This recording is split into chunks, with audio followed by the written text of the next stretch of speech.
ای بندگان خدا، از رحمت خدا هرگز ناامید نشوید. خداوند همه گناه ها را می آمرزد. خداوند غفور است، آمرزنده است، رحیم است، مهربان است، با رحم است. از این خاطر است که خداوند گفت ان الله لا یغفر ان یشرک به و یغفر ما دون ذلک لمن یشاء. خداوند شرک هرگز نمی بخشه، اما او گناهایی که از شرک کمتر هستند اونا را از هر کسی بخواهد میپذیره و گناهاشون می بخشه. قرآن فرستاد و پیغمبرش فرستاد که پیغمبر به مردم حدیث قدسی را برسونه که خداوند گفته است سبقت رحمتی علی غضبی، همیشه رحمتی من پیش غضبم میروه، همیشه رحمتم از غضبم دیده بیشتر و زیادتر است. پس وقتی که گناه کردیم، مجرم گناه شدیم، باید که عمل حسنه و نیک کنیم و به سوی پروردگار رجوع کنیم تا اینکه پروردگار گناههای ما و شما را بیامرزه. ترک کردن گناه معنیش همین است، توبه کردن و رو به سوی عملهای نیک حسنه آوردن. یک برادر داریم، شاگردمون هم هست کم کم الحمدلله. امروزها در روسیه در یکی از مساجد جامع امام خطیب است، موعظه میکنه روزای جمعه. امروز تلفن کرد، التماس کرد که در موضوع توبه بیشتر صحبت کنیم. توبه، زیرا که گفت جوانا و مردای مسلمان و مردای این سرزمین که در روسیه کار میکنن عادتا همون شخصایی هستن که پیش به زنا و به کارهای حرام زیاد دست میزدن، امروز الحمدلله پشیمان شدیان، اصلاح شدیان. از این خاطر سوال زیاد میشوه که آیا ما توبه کنیم خدای تعالی گناههای پیشینمون میبخشیده باشه یا نه. بسیار خواهش کردم برادر، نامش غلام علی است، حاجی غلام علی، خداوند نگهبانش باشه او را و تمام برادرای مسلمان ما را که خارج از مملکت ما در مهاجرت هستند یا در خواندن هستند، در تعلیم و تعلم شغل دارند، پروردگار از بلا و آفات نگهبانشو باشه و در زندگی و کسب و کارشو برکت عطا کند و خداوند در راه صراط المستقیم همیشه قایم و استوارشو بدارد، توبه هاشون بپذیرد و پروردگار مساعدت کند که هنگامی که بیاتشو میزنیم در حق ما دعا کنند، زیرا دعای مسافر پیش پروردگار مستجاب است. آمین یا رب العالمین. از این خاطر در موضوع توبه انشاءالله مفصل تر که صحبت میکنیم. خدای تعالی گفتیم که توبه کارا را دوست میدارد، توبه را میپذیرد.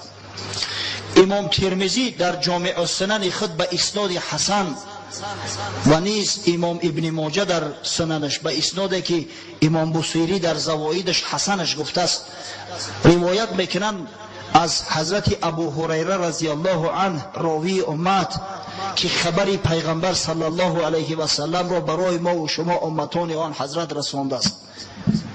اذا اخطأتم حتی تبلغ خطایاکم السماء ثم تبتم لتاب الله علیکم. صدق رسول الله صلی الله علیه و سلم. حضرت رسول الله میگه اگر شما خطا و گناه ها کنی به حدی که همو خطا و گناه های شما را روی هم بگذارن تا آسمان برسه، بعدا توبه کنی اصلاح شوه، خداوند توبه های شما را اجابت میکنه به شرط توبه و صدقی باشه. خداوند گناهاتون را میآمرزه. ببینید چی بشارتی بزرگی، چی وعده بزرگی است از برای برادرای مسلمان ما که هرگز باید از رحمت خدا ناامید نباشیم. ناامید بودن از رحمت خدا کفر است، همچنانه که نترسیدن از غضب خدا. همه ایمان دو بال داره، یکیش همیشه با امید بودن بر رحمت خدا، دومش همیشه ترسیدن از غضب خدا. اگر یکیش که نباشه ایمان نمیشه. در صحیحین اومده است، بخاری و مسلم روایت میکنند از حضرت ابو سعید خدری یک قصه را از پیغمبر صلی الله علیه و سلم برای ما و شما روایت کرده است که حضرت فرمود کان فی من کان قبلکم رجل قتل 99 نفسا. میگه در اون مردم قوم هایی که پیش از شما مسلمان ها میزیستن یک مردی قاتل زندگی میکرد که 99 شخص کشته بوده است. قاتل 99 نفر. فسأل عن اعلم اهل الارض، سوال کرد، گفت داناترین شخص در این سرزمین کی باشه که از همون یک سوال و یک مشکل دارم بپرسم. فدل علی راهب، یک راهب نشانش دادن، گفتن این همین شخص از همه عالم ترین است، به همه مراجعت کن. فاتاه فقال انه قتل 99 نفسا فهل له من توبه. پیش راهب آمد، گفت یا راهب، من گفت در طول حیاتم 99 شخص قتل کردم، آیا من توبه دارم؟ آیا توبه برای خدای تعالی میپذیرفته باشد؟ راهب گفت لا، 99 کس کشته باشی گفت رود سیاه شی، تمام، توبه تا هرگز دیگه قبول نمیشه. این مرد یک قاتل، یک آدم کش، وقتی که با در روز گفت که تمام تو مسئلت حل، مثل بعضی برادرای خوارج احمقی ما که همه را حکم به کفر میکنن، مرتکب گناه کبیره را، گفت دیگه اصلاح نمیشه، تمام توبت قبول نیست. این شخص از فرط غضب زد، راهبم کشت.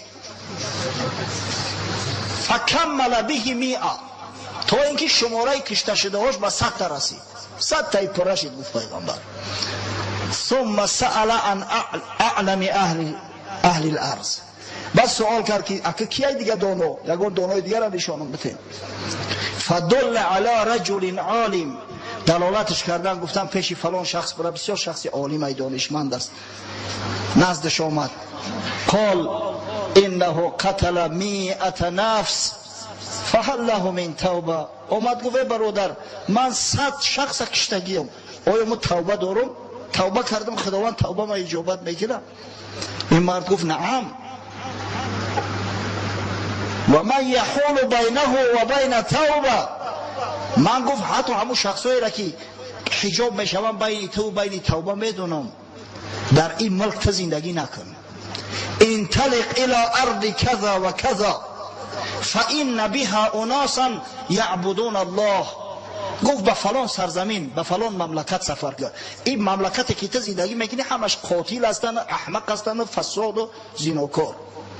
فلان زمین برا گفت، در اونجا مردم زندگی میکنن که عبادت خدا را میکنن، مردم صالح هستند. فاعبد الله معهم ولا ترجع الى ارضک، در همونجا همراه همون مردم زندگی کن، عبادت خدا را کن، به این وطنت بر نگرد. گفت فانها ارض السوء، زیرا این مملکتی تو یک مملکتی فساد است، مملکتی بد است. در این مملکتی تو کشتار و قتل کاری خوب حساب میخوره. گمان میکنم که خیلی جوان مرد با غیرت بود است که 100 آدم کشته است. مثل که یک زمانه همو بر افسکای زکان در سرزمینای اتحاد شوروی پخش کرده بودن، مردم دیگه با قانون الهی نه، با قانون دزدا زندگی میکردن، رزداراشون با قانونهای دزدا میکردن.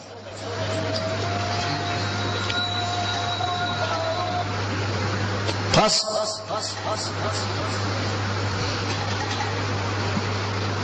این مرد میگه عازم ره شد. فانطلق حتی اذا نصف طریق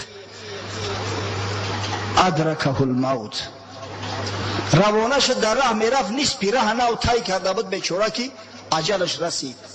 این اجل کی کار داره که تو پیش مردای صالح میری یا پیش مردای فاجر میری؟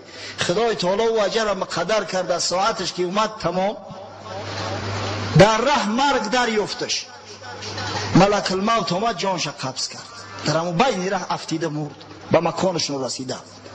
فاختصمت فیه ملائکه الرحمه و ملائکه العذاب، در بالاش هم ملائکه های رحمت جمع شدن، ملائکه های جنت، هم ملائکه های عذاب و عقوبت زبانیه دوزخ.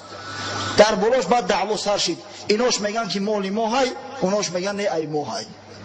فقالت ملائکه العذاب جاء تائبا مقبلا بقلبه الى الله، ملائکه های رحمت گفتن که آخی توبه کنی اومده است، بود بیچاره توبه کرده بود، سوی مردم صالح به خاطر عبادت خدا اومده است، رو به سوی خدا کرده است، اینا دیگه شما کاردار نشوه. و قالت ملائکه العذاب انه لم یعمل خیرا قط، ملائکه ها عذاب گفتن که شما یک کاری خیری همین آدم بگین، همین چی کاری خیر کرده است در حیاتش؟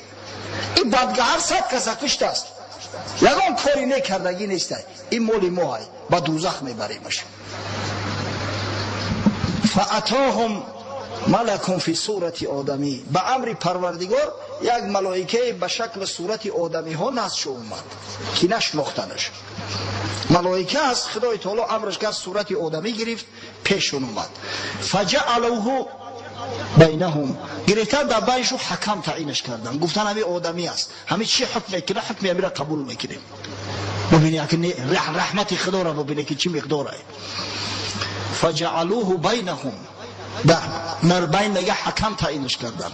فقال قیسوا ما بین الارضین فإلی ایته ما کان ادنا فهو له. این ملائکه که به شکل صورت آدمی آمده بود به امر خدا آمده است، خدای تعالی تلقینش کرده است، گفت که بین همین دو زمین حساب کنه، قیاس کنه، از همین جای مردگیش تا وطنش حساب کنه و بعدا تا جایی که نیتی سفر داشت حساب کنه، ببینه به کجاش نزدیکتره. فقاسوه فوجدوه ادنا الى الارض التي اراد، وقتی حساب کردن یک چند متر به سوی همون زمینه که نیتی رفتن داشت، به سوی مردم صالح، به همون نزدیکتر بود است. فقبضته ملائکه الرحمه، به امر پروردگار ملائکه های رحمتی را گرفتن، جانش خلاص شد. ببینه که این خدای بزرگ چقدر مهربان است. ما پیش گفته بودیم یا تو باشه که اگر شخص نسبت یک برادری مسلمان ظلم کرد، تا زمانی که همون مسلمان گناهش نبخشه هرگز خداوند نمیبخشه. پس اینجا چی نوشته است که 100 آدم کشته است، 100 آدم با خدای تعالی گناهش بخشید. در این بین یگان مخالفت نیست، زیرا که خدای تعالی اگر توبه بنده را قبول داشته باشه، اگر توبه بنده صدقی باشه، پروردگار به همون مقتول ها، به همون مردایی که این کشت است چنان نعمت های در جنت میته که از بحرش میگذرد. یا طول است که ما این قصه را کردم براتون که وقتی که صاحب حق دست بردار نمیشوه، خداوند میگه آخی برادر دیگه یگان حسنه نداره که بته تو چی طلب داری؟ میگه پروردگار گناه ها مینوس کنه در سرش بزنید. بعد حضرت خداوندی میگه که سر تا بردار تو جنت تماشا که اول تو دعوت تمون یک سر تا بردار نعمت های مرا ببین. وقتی سر می برداره و میبینه قصرهای طلایی و شهر مثل نقره خام درخشان، گفت پروردگارا این نعمت برای کی خلق کردی؟ میگه برای تو، این برای تو است. میگه ای خدایا آخی من او قدر عملی ندارم که تو در عوض قدر نعمت برای من بتی، برای چی کار میره میتی؟ میگه بعفوی که عن اخیک، این همین گناه همین برادر هم میبخشی و همین نعمت ها را برای تو عطا میکنم. پس ببینه که وقتی شخص توبه کنه، خداوند به همون مردایی که زیان این رسیده است همون قدر نعمت میداده است که از بحر گناهاش میگذشتی. توبه بسیار نعمتی بزرگ است از جانب پروردگار به بندگان عطا کرده، باید به حق برسیم. قسم به خدا عقلی ما نمیگیره تا کدام درجه دریاهای رحمت خدای تعالی در جوش هستند، اما ما در خواب غفلتیم. درهای فردوس واباد امروز از بی‌دماغی گفتیم فردا.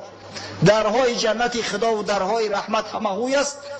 میدامو میکنن که بنده توبه کن، از گناهات توبه کن، اصلاح شو. ما میگیم خیلی پگه شوه، ولی مسافر شویم، ولی پنسیونر شیم، به فردا و فردا دیگه موقفش میگذاریم. امام مسلم روایت میکند از حضرت ابو هریره که بار رسول الله صلی الله علیه و سلم فرمود والذی نفس بیده لو لم تذنبوا لذهب الله بكم ولجاء بقوم يذنبون فيستغفرون الله فيغفر لهم. قسم به خدایی که جان محمد در قبضه قدرت اوست فرمود، قسم به خدا اگر گفت شما گناه نمی کرده و گناه نداشته، خداوند همه تنیس میکرد، جای شما مردم دیگر خلق میکرد تا اینکه گناه کنن، توبه کنن، خداوند گناهشون به امرزه. ببینید اگر میگه خدای تعالی میخواست که همه معصوم و بیگناه باشن، فقط همون ملائکه ها کفایه میکردن. ملائکه ها غیر عبادت خدا هیچ کاری را نمیکنند، همیشه به عبادت، به شکر و به ذکر خدا مشغول هستند. اما خداوند آدم آفرید، دنیا را دار امتحان قرار داد. وقتی دار امتحان شد خطا میکنی، بعدا اصلاح میشه. کل ابن آدم خطا، پیغمبر میگه تمام فرزندای آدم علیه السلام خطاکار هستند، به نهایت خطاکار. خطا با بصیغه مبالغه آورده استش، غیر پیغمبرا. کل ابن آدم خطا و خیر الخطائین توابون. بهترین این خطاکارا میگه همون کسایی هستند که توبه میکنن. بازا حرام که هستی بازا، گر کافر و گبر بت پرستی بازا. این درگاه ما درگاه نومیدی نیست، 100 بار اگر توبه شکستی بازا. در رحمت خدا همیشه باز است. بیا ای برادرای مسلمان، هر لحظه ای حیات برای ما غنیمت است. هر کدام ما و شما گناهام و ازموهای سرم زیاد است. این خدای بزرگ برای ما چی بشارت ها داده است. پس از همین باید استفاده کنیم، توبه کنیم، رو به سوی خدا بیاریم تا اینکه پروردگار گناهامون مغفرت کنه، تا اینکه رحمت خچ بالامون نثار گردونه، تا اینکه دنیا و آخرت ما را آبادان بسازه، تا اینکه از آتش جهنم ما و شما را نجات ببخشه، تا اینکه وارد جنت المأوا کند، تا اینکه به دیدار به مثال خودش برسانه. در عوض توبه کردن در کار، رو به سوی اصلاح آوردن در کار، هنوز که دیر نشده است. خداوند وقتی که بنده توبه میکند شاد میشود. بنده گناه کرده توبه کرد، بعد خطا کردنش خداوند آنچنان شاد و مسرور میشود که باور کنید در تعجب میمونی وقتی خبرهای پیغمبر صلی الله علیه و سلم گوش میاندازی. در صحیحین اومده است، در صحیح بخاری و مسلم. ببین من حدیثای را براتون گفته استم که صحیح ترین حدیثا هستند. از حضرت عبدالله ابن مسعود فقیه امت اسلامی فرمود: سمعت رسول الله صلی الله علیه و سلم یقول، از پیغمبر خدا صلی الله علیه و سلم میگه حضرت شنیدم که میگفت: لله اشد فرحا بتوبه عبده المؤمن من رجل فی ارض دویت مهلکه. میگه وقتی که بنده توبه کنه خداوند چنان از توبه بنده خشنود میشود که اگه تصور کنه، میگه که یک مرد در یک صحرای بی آب و گیاه به تنهایی در بالای یک شتر سوار رفته است، معه راحلته علیها زاده و طعامه و شرابه. بالای شتر در میگه در یک پوچه خرجینش آبشه، در یک پوچه خرجین دیگرش نان و طعام کیلوواری و همون دولت ثروتش. فنام فاستیقظ و قد ذهبت. میروه یک درخته که میبیند در او بیابان بی آب و گیاه، میگه در همین تای سویگی اندک استراحت کنم، خوب کنم، با سفر دوام میتم. سرش میمونه خوب میکنه، از خوب میخیزه که شتر نیست. اون شتر وسیله نجاتی او مرده که شتر عرب ها کشتی بیابان میگن. تصور کنه در بیابانه که در هزارها فرسخ یگان آبادی نیست، آب نیست، گیاه نیست، شخص به توشه چخل میتونه که سفر کنه؟ در صورتی که توشش همش در داخل همون خرجینای شترش بود، هیچی همراهش نیست، خیلی که شتر نیست، پای درکش نیست. فطلبها حتی ادرکه العطش. بیچاره بالا دوید، پایان دوید، تا اینکه زبانش از حلقش زد برومد، از تشنگی دیگه مداری راه گردیش نمون. ثم قال ارجع الى مکان الذي كنت فيه فانام حتی اموت. دیگه دست دلش از حیاتش شست، گفت همون زیر همون درخت میرم سرم میمونم تا وقتی که خدای تعالی امانتش بگیره. دیگه من چیکار میکنم؟ به توشت سفر کرده نتونم در گرمی. فوضع رأسه علی صاعده لیموت. سرش در بالای صاعدای دستش، یعنی که دستا را در پشتی سر موند و سرش در بالاش اوجا بالیش نبوش و اوخی سرش موند که همه خیلقه تا وقتی مردن شد دراز بکشه و به همه حالت بمبرخ خواب کنه. فاستیقظ و عنده راحلته و علیها زاده و طعامه و شرابه. گفتیم که دست دلش از حیات شست است. یا وقت چشماش باز کرد که شترش در بالای سرش کوشه کرده است، نخشاب کرده است. در بالای شتر همون خرجینایی که آب دارن، طعام دارن، کیلو و نقره مردک در روشون است. اگه شما تصور کنید که این مرد چقدر خرسند میشه، آدمی که تمام مرگ علاقه به مرگ تسلیم شدگی است. در همیشه امام مسلم اندک ایلوه کرده است، این قول در بخاری نیست. میگه فاخذ بختامها ثم قال من شدت الفرح اللهم انت عبدی و انا ربک. ایجاش میگه میپره میخیزه، این مهار شتر میقپه از بسیاری شادیه که خدای تعالی در قلبش انداخته است. زبانش میگیره گم میکنه، به جای آنکه بگه پروردگار من بنده عاصی تو هستم، تو خدای مهربانی من هستی، مربی من هستی، برعکس میگه خدای من مربی تو هستم، تو بنده من. نعوذ بالله. اخفع من شدت الفرح، ای شادی بسیاره دیگه زبانش گپ شنه میگیره گم میکنه. حقیقتا همین خیلی هست. رحمتی پدرم قصه میکرد که در همین سری خسار اونجا ره نداره، همین کمبودی اساسیش ره شاید نباشد، یک مکان یک موضعی هست که باور کنه همین کورورزه بسیار کورورزه باید هر چی ره نداره فسق فساد به وجود رسیده است. الحمدلله. برای یک جا به جای دیگه رفتن همین یک آب مگر هم 10 بار بگذری، یک آبی سرخاب دارن. میگه فصل بهار بود آب تیزتر بود. رحمتی نقل میکنه، میگه در همون ساحل اومده، میگه یک کمپیرک شیشتگی قطی نوستش کمپیری پیر اکور نمیتونن آب بگذارن، آب تیزه چپش میکنه. بعد میگه گفتم که بیام اومد در پشت بشی بگذارون. اومد در پشتورم سوارش کرده، میگه کمپیرک گذاروندم ایوسا کمپیری پیر قریب 100 ساله.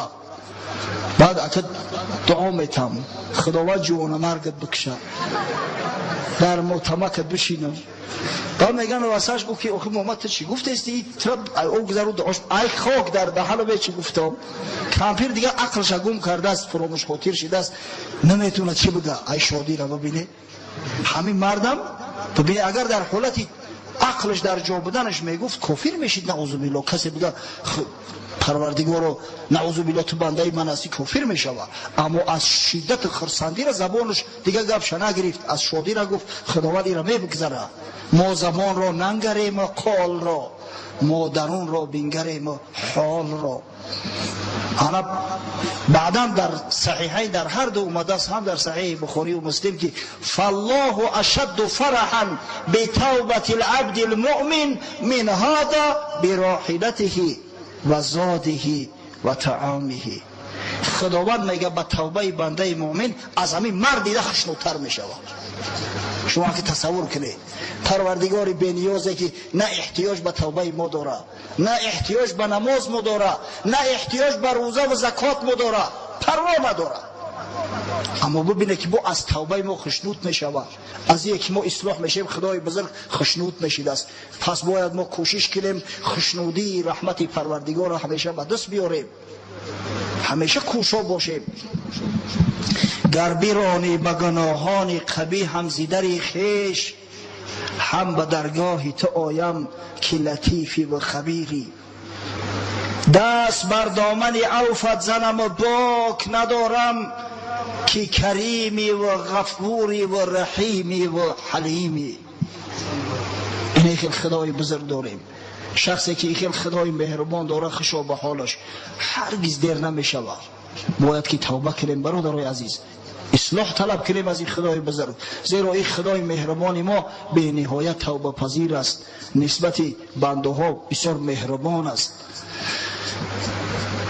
در خبر آمده است حدیث امام ترمذی به اسناد حسن صحیح روایت میکند، همچنین در سنن ابن ماجه است از عبدالله ابن مسعود رضی الله عنه که پیغمبر خدا صلی الله علیه و سلم فرمود التائب من الذنب کمن لا ذنب له.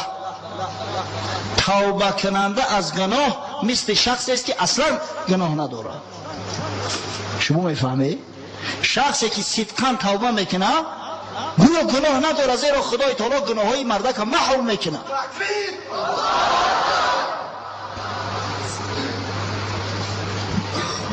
امام طبرانی در معجم کبیر و اسناد بسیار جید قوی روایت میکند از ابی طویل شب الممدود صحابی پیغمبر صلی الله علیه و سلم که نزد حضرت رسول الله صلی الله علیه و سلم اومد گفت ارایت من عمل الذنوب كلها ولم يترك منها شيئا وهو في ذلك لم يترك حاجة ولا داجة إلا أتاها فهل لذلك من توبة.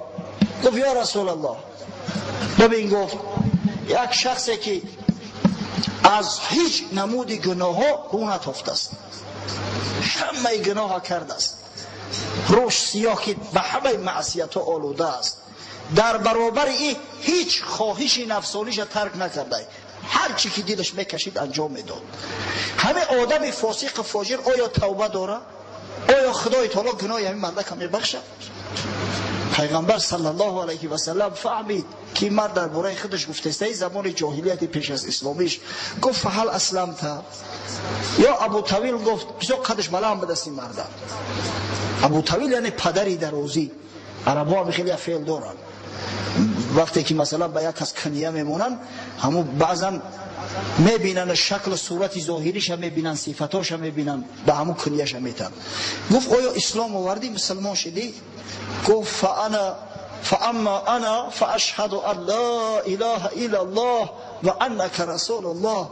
گفت یا رسول الله من همیشه گواهی میتم که نیست معبودی بر حق مگر الله سبحانه و تعالی و بر این که تو رسولی بر حق فرستاده بر حق او هستی. پیغمبر خدا صلی الله علیه و سلم فرمودش گفت تفعل الخیرات و تترک السیئات فیجعلهن الله لك خیرات کلهن. گفت من بعد فقط کار خیر را نکن، گناه ها را ترک، دیگه با گناه ها بازگشت نداشته باش، با گناه دیگه بازگشت نکن. در عوض خدای تعالی همو گناه هایی را که پیش از اسلام کرده بودی، همو معصیت هایی که کرده بودی، همش به حسنه مبدل میگردوند، حتی گناه تا حسنه می نویسند. این مردک حیران شد، گفت یا رسول الله و غدراتی و فجراتی. گفت همه غدر خیانتکاری هایی که نسبت الله کردم، همه او فجر زیناها و حرامی هایی که من کردم، هموارم پروردگار به حسنه مبدل میگردونه. پیغمبر خدا صلی الله علیه و سلم گفت نعم، بله. این مرد گفت الله اکبر، صدای تکبیر داد. فما زال یکبر حتی توارا، تا زمانی که ای چشم میگه پنهان نشد، همه الله اکبر گفته میرفت. و مرد با اشک دیده در چشمش که ببینه ای خدای مهربان و نازنین گناه بنده ها را وقتی که توبه صدقی کردن با ثواب بدل میگردونه، نامه اعمال من سفید میگردونه. حضرت شیخ عطار یک قصه عجیب آورده است در منطقه طیر. میفرماید والله اعلم در منطقه طیر نیست، در الهی نامه است، ببخشید در الهی نامش چنین نقلی درست است از پیامبر که حق گوید به بنده روز محشر که ای بنده بیا و نامه برخوان که تا چی کرده ای عمر فراوان. از رسول الله صلی الله علیه و سلم میگه روایت میکنن، افسوس که وقت کم است، ما هم فقط شعر گفته میتونیم. انشاءالله حدیث در همین موضوع حدیث صحیح دیگر هم هست که عین همه چیزی را که شیخ عطار آورده است بیان میکنه به اسناد حسن صحیح، او را ترمذی روایت کرده است. انشاءالله هفته آینده در ابتدا اول همین حدیث بگیریم. یعنی که از رسول الله میگه روایت است که فردا روز قیامت خداوند به بنده نامه اعمالش میگه کو اک نامه بخوان که در مدت عمر چیکار کردی. چه بنده نامه برخواند به یک بار، چه بنده نامه برخواند سراسر، نبیند جز معاصی هیچ دیگر. وقتی که بنده نامه اعمال تماشا میکنه سر تا سر سیاهی، ما خود حتی تصور نمیکنیم که در این روزا چقدر گناه میکنیم. یک سخنی درشت دغلی که به مادرت گپ گردونی میکنی چنان گناهی هست که قسم به خدا از کوه احد وزنین تره، اما ما نمیفهمیم. دل یک مسلمان وقتی که به بیهوده آزار میتی چنان گناهی است که از کوه احد گرانتر است، اما ما حس نمیکنیم در یک روز دل 100 کس می آزاریم. یک فتنه که میکنیم والله از 100 کوه احد گرانتر است. همه در نامه اعمال مثبت است، کرام الکاتبین همه را می نویسند. خیال میکنیم گناه نداریم، اما فردا روز قیامت وقتی که نامه را در دستام میتن، چه بنده نامه برخواند سراسر، نبیند جز معاصی هیچ دیگر، چه در نامه نبیند جز سیاهی، زبان بگشاید و گوید الهی، به دوزخ میروم زین باری تاوان. وقتی میبینه که عملهای حسنش اندک اندک تمام نامه اعمال همه سیاه تلخش میکفه، میگه پروردگارا به دوزخ میروم زین باری تاوان. حقش گوید که پشتی نامه برخوان، امر خدا میشود که اگه نامه را بگردم پشتش نگاه کن، چه پشتی نامه برخواند به یک بار، چنین یابد نوشته آخری کار، بدی را چون پشیمان گشته باشد، حقش 10 نیکویی بنوشته باشد. بجای یک بدی داننده راز، نبشته باشدش 10 نیکویی باز. وقتی که پشت نامه را میبینه از بس که این بنده توبه کرده است از گناه ها، دیگر رجوع به او گناه ها نکرده است، خدای تعالی در عوض هر یک گناه کردش میگه 10 عمل حسنش نوشته است. چه بنده آن ببیند شاد گردد، زهی بنده زی غم آزاد گردد. شاد نمیشه. در همین دنیا یک کسی یک پارچه زمین بتد ای شادی را در کرتد نمیگنجی، و وقتی که نامه اعمال سفید چید آخی خدای تعالی جنت برات هدیه میکنه، عید شادی زیادتر میشه. جنت را که دیگه نه مرگ داره، نه آخر داره، نه فقر داره، نه بیماری داره. به حق گوید که قیوم مطلق، ندیدم از کرام الکاتبین حق. میگه پروردگار را این کرام الکاتبین همه گناهی برای ننوشتید که من دارم گناه زین بیش بسیار، که ننوشتم بر من آن دو هشیار. بعضی گناهی اندکی کرده بودم او را ننوشتیم، ترکش کردیم. بفرما بر من مسکین نویسم، بفرما شکر پروردگار همو را بنویسم، زیرا که توبه کرده بودم. ولی چون آن نوشتن این نویسن، و در عوض هر گناهی با 10 ثواب دیگه من بده. جانش دمیده که ای دوزخ نجات یافت، با ببینه چقدر زبانش دراز شد. انسان همیشه همین خیلی نه به مال دنیا سیر میشوه، نه به طاعت عبادت سیر میشوه اگر انسان صالح باشه، نه به خواندن علم. شخصا من عالم کسی را میگم که تا وقتی مردنش از علم سیر نشوه، همیشه در طلب علم باشه. او کسی که یک زمان 5 سال و 10 سال و 15 سال خوند و بعد دو دیگه کتابا را ته کردی از سال پرت، او عالم نیست، او جاهله. بگو تا بر من مسکین نویسند، ولی چون آن نوشتند این نویسم. پیامبر از چنین گفتار و کردار، بخندید شدش دندان پدیدار. حضرت میگه چنان تبسم میکرد، بعد همین قصه را کردن که دنداناش حتی دیدیم، دندانای زیبا و مثل شیر سفید شد. پس آنگه گفت با داننده پاک، زهی گستاخی آخر از کف خاک. ای خدای بزرگ گفت حمد ثنا تو را که از یک کف خاک انسان خلق کردی، با این قدر بیباکش کرده که به هیچ چشمش سیر نمیشه. خوب در همه جا صحبت ما با آخر میرسونیم، زیرا وقت ما تمام شد. انشاءالله ما وعده کردیم که در موضوع توبه مفصل صحبت میکنیم. هفته آینده از همه جایی که قطع کردیم صحبت مونه، اگر خدا امکان مداده باشه و نصیب مگردونده باشه صحبت خدا دوام خواهیم داد انشاءالله. و آخر